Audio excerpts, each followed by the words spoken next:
Hello friends, let us now learn some important points about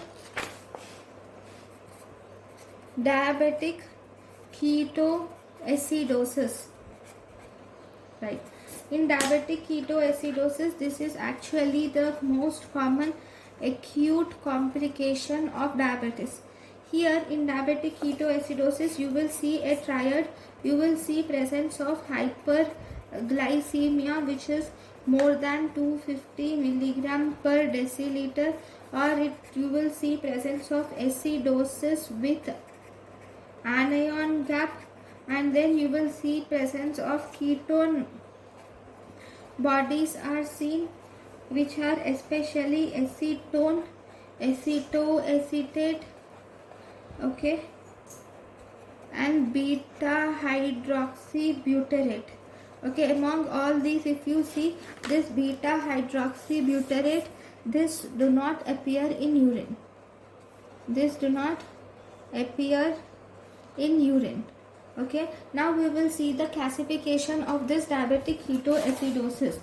So diabetic ketoacidosis, if you see the classification, we can divide this diabetic ketoacidosis into 1, 2, 3 types.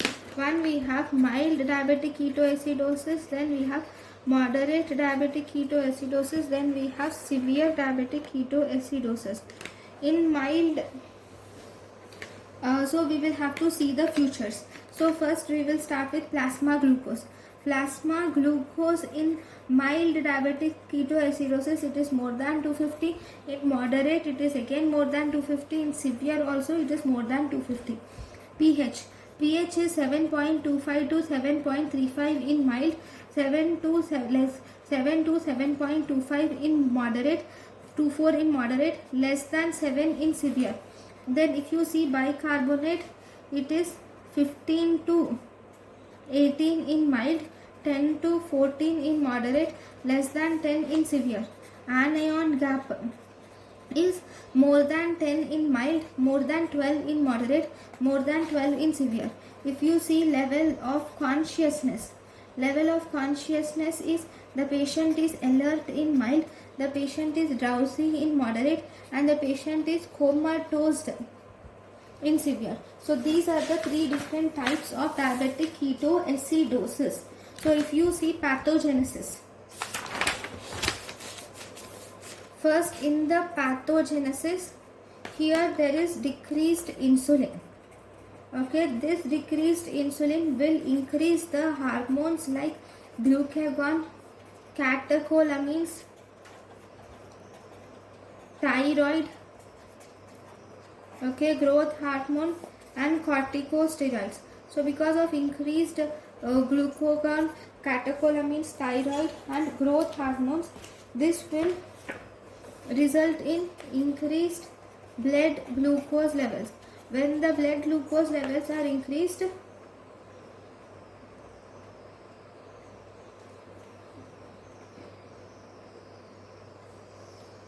okay, now blood glucose levels are increased, then but these blood glucose levels which are increased, these cannot be absorbed. So because of insulin is lacked, so this cannot be absorbed. So other tissues like adipose tissue,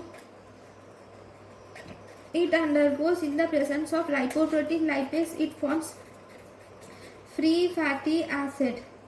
Okay, these free fatty acids undergoes oxidation and it results in the formation of ketone bodies.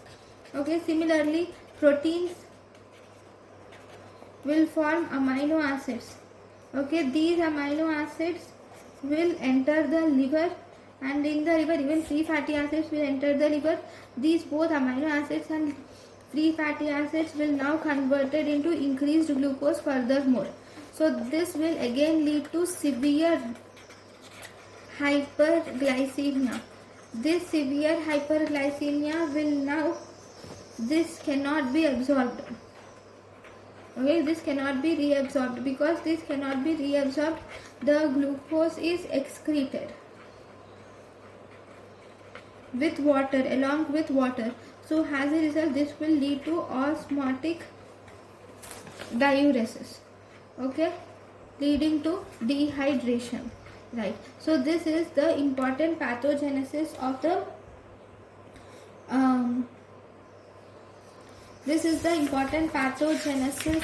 the diabetic ketoacidosis. So if you see the clinical features include nausea, vomiting, you will see increased thirst, okay, you will see presence of polyuria with abdominal pain. The patient will also have shortness of breath, that is dyspnea is seen. Okay, now what about the signs? On examination you will see presence of fruity odor. The patient will have fruity odor with tachypnea is seen in the patient, and you will also see tachycardia. There is fruity odor, tachypnea, tachycardia, and there are signs of dehydration is seen. Signs of dehydration include, we have dry mucous membrane, and then we have dry tongue. Dry mucous membrane, dry tongue is seen. Then you will see hypertension, and you will also see presence of Kussmaul's breathing is seen. Okay, the patient is drowsy and comatose. Okay, now you will have to see the treatment. So if you see the treatment is, you will have to give the patient adequate amount of fluids. Especially you will have to give the patient adequate amount of normal saline of around 0.9.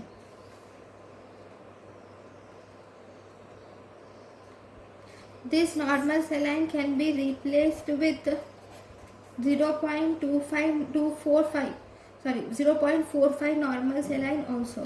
Then along with that you should give insulin administration.